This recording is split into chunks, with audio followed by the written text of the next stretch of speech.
Hello, everyone. Welcome to Maestros Musings. I'm Rosemary Thomson, and I'm the music director of your Okanagan Symphony Orchestra and conductor. And today I get the lucky pleasure of being the host for this interview with composer Jeffrey Ryan. Welcome, Jeffrey. And I want to tell you a little bit about Jeffrey Ryan. I've known Jeffrey for decades, actually. We met in Toronto when we were still students, but he has one of the most brilliant first paragraphs of a bio that I've ever read. So I'm going to actually read it to you. Jeffrey Ryan was almost an accountant. 3 months into his first semester at Wilfrid Laurier University, he begged to transfer into the music faculty to become a composer, which, after growing up training his ear with Petula Clark, the Partridge Family, and Captain and Tennille, playing saxophone and flute in high school bands, singing in 2 choirs, and writing his own songs for voice class, surprised absolutely no one. I love that when I read that, but I do want to tell you that Jeffrey went on to study, completing his doctorate at the Cleveland Institute, and he has composed for such a variety of forces, many orchestral compositions. He was for 5 years the resident composer with the Vancouver Symphony. He's written for orchestras across the country, as well as the Cleveland Orchestra, and many chamber music works. And also, Jeffrey has a true gift for writing for the voice and understanding of how to set text, and he's a multi-award winner, Juno nominee, competition winner for the NATS, the National Arts Teachers of Singing. I think that's what NATS stands for. National Association of Teachers of Singing. Teachers of Singing, and just an incredible artist, has an incredible ability to write for both deep expression, but also real accessibility to the audience. And so I always love programming Jeffrey's works. We've done a few of his works on over the years here at the Okanagan Symphony Orchestra. And I'll just start by asking you to tell us, I know you're not at your home in Vancouver today. I'm not. In Toronto, because you have an exciting concert happening this evening. So welcome, Jeff, and let us know what's going on for you tonight. Thank you, Rose. That first paragraph of my bio kind of sums me up, really. That's my whole personality. I'm in Toronto. I'm in the offices of Music Toronto, which is one of the longest, if not the longest, existing chamber music presenters in Toronto. Tonight, you will appreciate this, Okanagan people. Tonight, there is a concert by the Borealis String Quartet, and they are opening their concert with the third quartet by Imant Ramage. There you are, one of our own. In my work with Music Toronto, which I've been doing this for 25 years now, probably. My lofty title is composer advisor. And really what that is an audience connection kind of thing. So when there are contemporary works on a program, Music Toronto is a presenter. So it's whatever group is being presented, string quartets, solo pianists. Where there is a new work on the program, I'll provide a few little introductory remarks to that piece as kind of an audience connection thing. Rose, you mentioned about music being accessible and approachable, and that's part of what I do. Is I think that all music is accessible, but sometimes you need a little help to find where the door is, and sometimes you need to point where the window is, and you can climb in that way. So I'll give a few little comments about maybe things to listen for, or something about the background on the piece.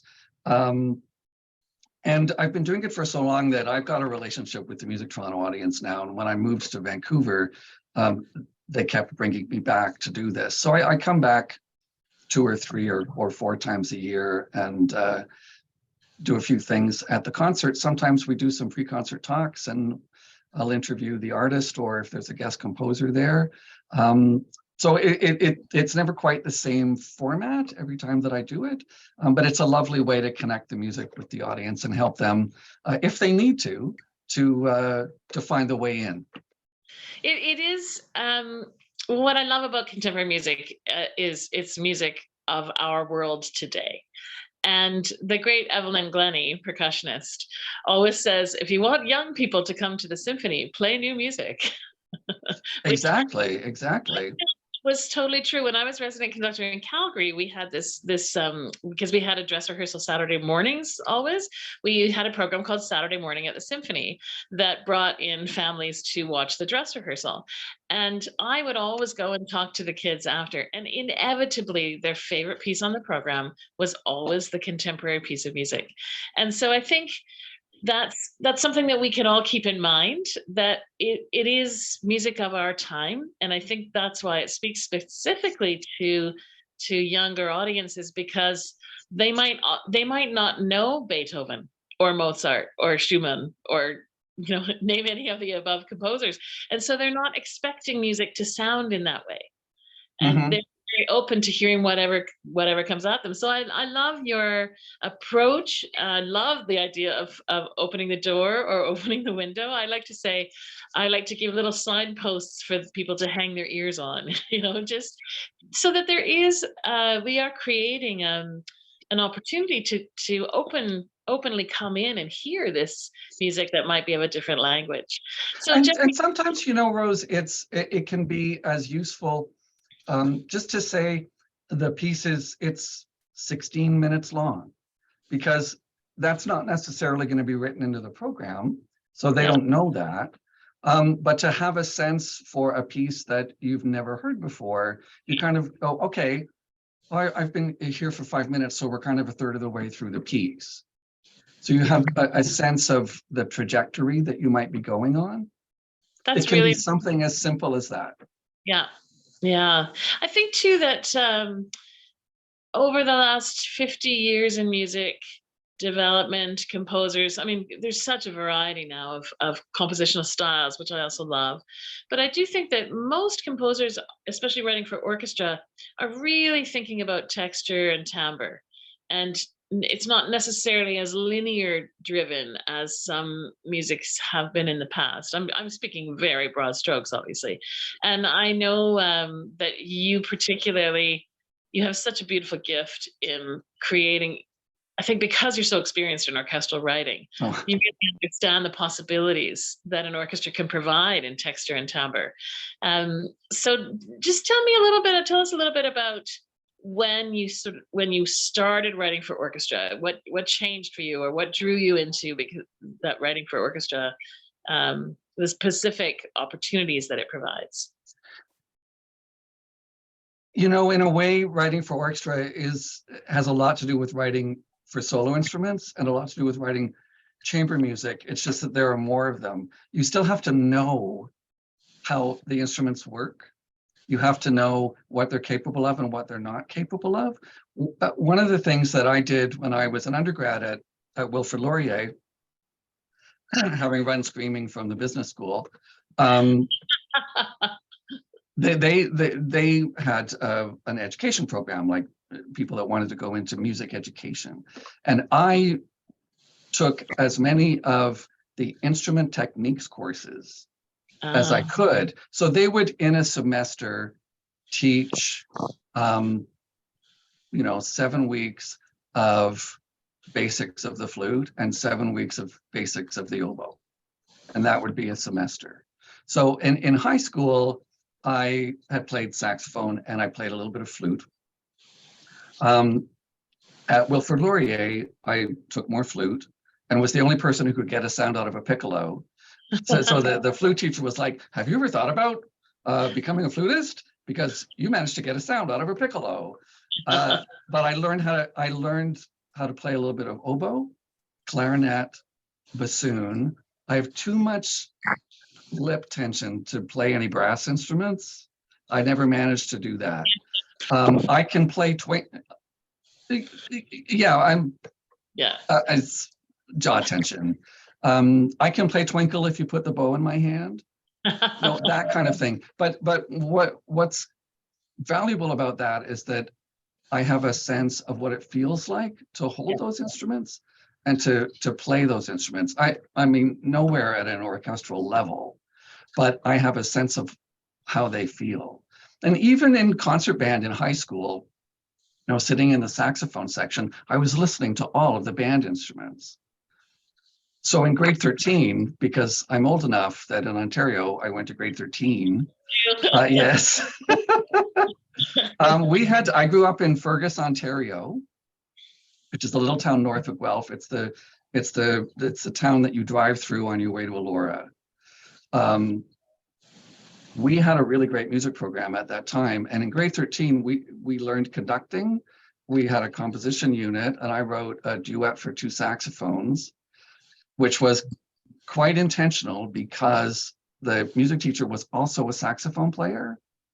So he and I premiered the piece on the music night. Oh, that that's was great. very good planning on my part. And we did band arranging, and we had to do all the parts, and then conduct a rehearsal of the piece of the pop song that we had arranged for band. And I did Big Spender. Oh, fantastic. Right. So you had the trombones going bum bum ba ba da dum. So I've been doing that, even in high school. I was learning how to do that and how to listen. And honestly, going back to listening to the Partridge Family, I wasn't really listening so much to David Cassidy. I was listening for Shirley Jones's part. I was listening to all the background vocals. I was listening to the wrecking crew that provided all of the instrumental tracks and hearing everything that was going on underneath. And that was training my ear very early on to think about layers, to think about colors, to think about what different instruments can do and how they can go together. So when I'm writing a piece, when you're thinking of an orchestral piece with a whole lot of people on stage, I work very visually. So I kind of put myself into the hall, and I can see the orchestra playing. And I imagine what that's going to look like. And I can then imagine kind of how those different people are going to interact and how those different sounds are going to interact. So that's very much how I work. And in a way, being so visual is probably why I'm a composer and not a performer, because what I produce is visual. I write it all down. Sure, and I hand it over to somebody else to make it happen. Is that hard? I just provide the blueprint. Is that hard to do, to hand it over to someone else? Oh, not at all, because I certainly wouldn't be capable of doing any of the performing myself. That's one aspect of it. But no, I'm a very collaborative kind of composer in the sense that the ideas might kind of start from me, but even before that, they start from the conversation with the commissioner, whether that's a music director or a soloist or whatever that might be, just to think about what are you looking for, what are you thinking of programming this with on the premiere, what instruments are going to be available on that concert, because if a music director is looking for a new piece and it's going to be on a program with a Mozart violin concerto and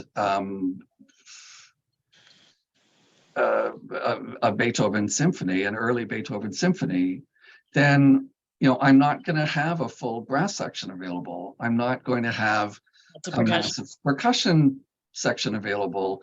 An orchestra often has those people on contract, and so they might be able to be called in. But it's going to make a lot more sense for the orchestra if I understand kind of what's already available on the stage and tailor the work to work for them, because then they're super happy. They're not bringing in people to play one 10-minute piece, right? So it saves them money for the rest of the time. Yes, yeah, people like that. I think it's that practical nature combined with your creativity, Jeffrey, that has so many people wanting to collaborate with you and commission with you. I want to pick up on something that you said, because you used the word color, which I use often. And it's probably one of the most often questions I get from people when they say, what do you mean when you talk about color in an orchestra? So I'd love to hear your explanation of what that means for you. One of the things about music is that we really don't have the words to talk about sound. we always use words that relate to other senses, particularly visual. So we talk about things like color, the color of sound, or the timbre or the texture, which is a very, that's a touch. Yeah. It's a touch thing. We don't really have the words for describing sound as sound. Color is a lot of things. Color is the way, I'm going to make an analogy of paint colors. You can have a pure color like yellow, and that can have a particular effect on the eye. And some people who have synesthesia, where they see color when they hear sound, might identify a particular node as evoking yellow for them. So that's a whole other thing, which I don't have that. But in both ways, it's a sensation. There's a sensation that goes with yellow. And when we look at yellow and we look at blue, I think that we respond to those colors differently. There's a reason why kitchens are usually painted yellow, right? Because that has, it's the way that it triggers things in a lot of people. But if you were then to take yellow and blue and mix them together and make purple, that is a different color. So it's very similar. So if the oboe is yellow and the clarinet is blue, you can have each of those colors as pure colors, but you can also combine them on the same line or in a harmony or something like that to create purple. Did you say purple, blue, and yellow? Did you mean green? I did. Because, because colors are... Thanks for jumping in there, Rose. I was sitting there thinking, yeah, that's purple, right? No, green. I hadn't thought about the mixing of the colors in quite with that. That's a beautiful way of describing it. It's a palette. The orchestra is a palette. It's a palette of many, many, many colors. I talk about it sometimes, yeah. And one of the things I think that's interesting in an orchestration is when you use pure colors and when you mix colors. 100%. And all of those things have an effect on us. But there's more than color to music to me. Like I really like music that dances. So I like music that has a pulse, and that can be a slow pulse or a fast pulse or something in between. But I like to write music that for those people who hear music with their bodies and feel the music in their bodies. And I remember being with the Okanagan Symphony and you when you played the Linearity of Light. And there were a couple of women in the audience who were retired dancers. And they came to me at intermission and said, we loved your piece, and we used to be dancers, and it made us want to get up and dance. Oh, that's amazing. And that was just such a wonderful thing to hear, because I think that there are different ways of hearing. There are some people who listen with their heads.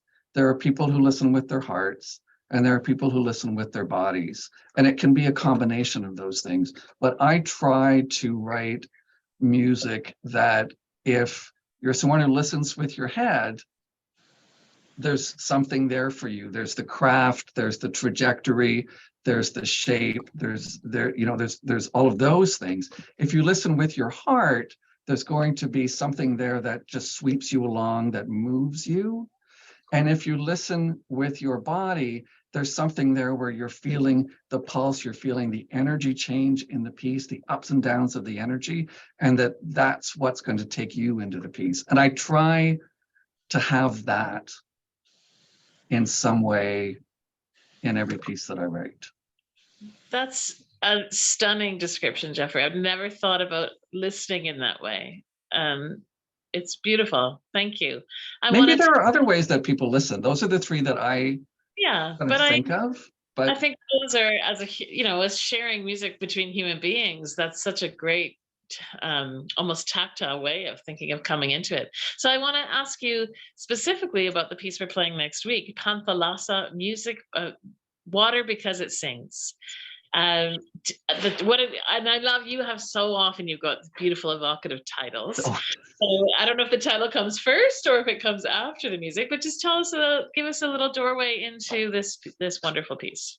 The title for me usually does come first. I would say 95% of the time the title comes first. And I'm always on the lookout for things that would make good titles for pieces because they inspire sound in some way. Right. So I've got a file next to my desk that's just piece names. And if I find an interesting turn of phrase or an interesting word, or I'm looking something up in the dictionary, well, when we used to actually hold a dictionary to look something up, and you would see another interesting word, and that would take you down this rabbit hole through the dictionary of finding interesting things. Those go down on this list. So one of the things when someone approaches me about commissioning something is I'll look on that list to see first whether there's anything there. And sometimes there isn't, sometimes there is. So that was one thing, because Panthalassa was on that list. And the reason why it was on that list is because the very first orchestral composition orchestral commission that I had in Canada was for the Esprit Orchestra. I had just finished my doctorate. I was back in Toronto full time, trying to make a go as a composer. And Alex Pauk commissioned this piece, and I was given kind of carte blanche. And the piece that I wrote was called Pangea.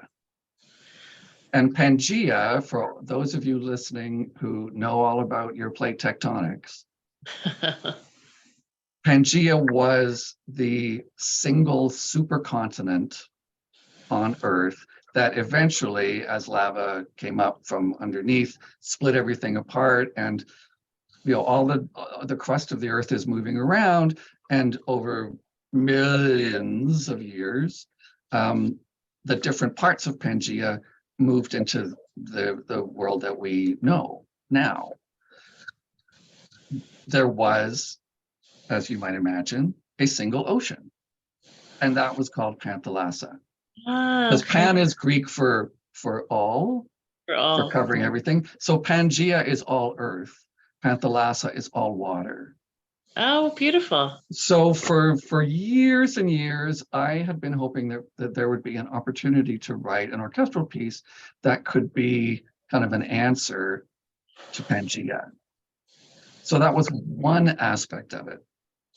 Another aspect of the piece, of its kind of genesis, was I was approached by Tanya Miller, who at the time was coming near the end of her tenure as music director with the Victoria Symphony.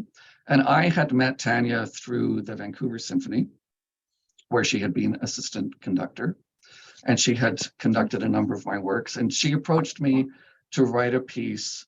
It may have been her last season, but she wanted to connect it some way to poetry, in particular BC poets.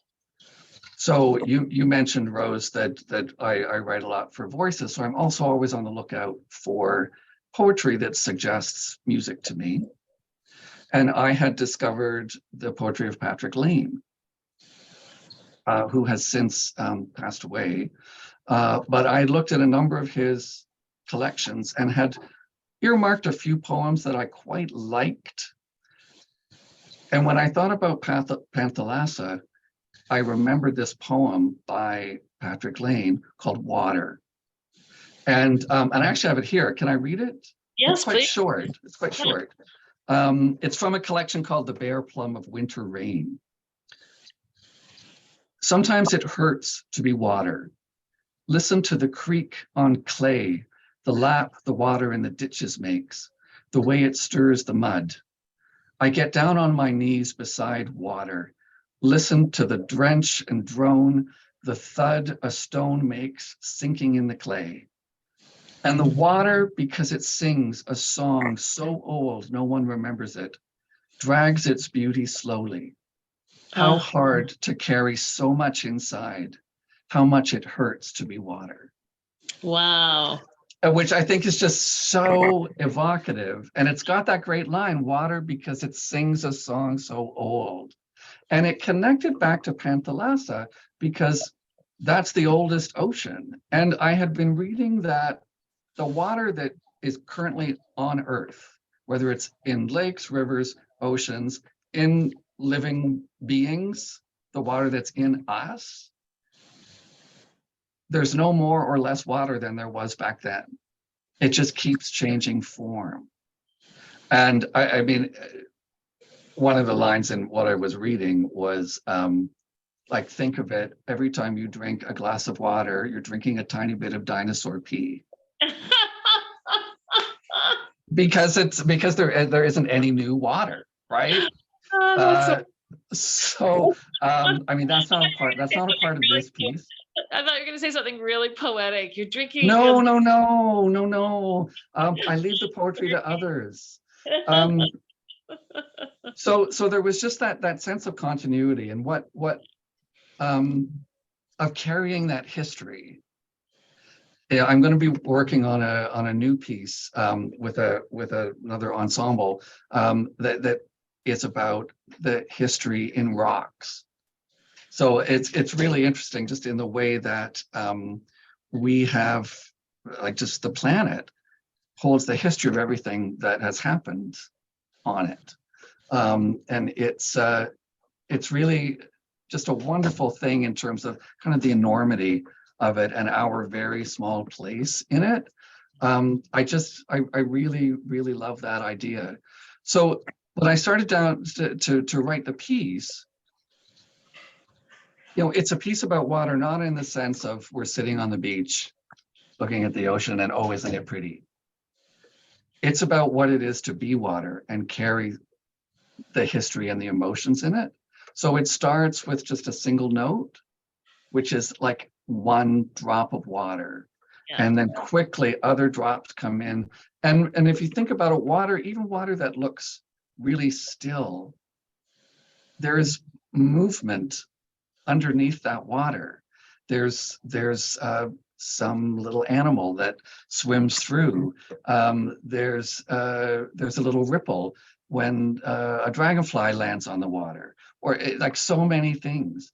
There's so many layers, and because I like to write music in layers, that totally fit with the kind of thing that I do.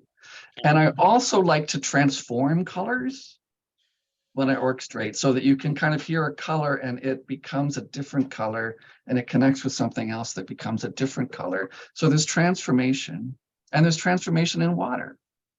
So it starts as water that might be in an ocean or a river that's feeding into the ocean, but then it transforms and evaporates into clouds, and then it transforms into rain, and it transforms into a profound ocean. We kind of follow that drop of water all the way through in the piece. I love it. That's a whole lot of stuff about that piece. So what you're getting though, Jeffrey, is you get linear, but you also get depth through it. And yes, it's three-dimensional. It is three-dimensional music. Three-dimensional. And also, so I titled the program, the concert itself, Musical Giants.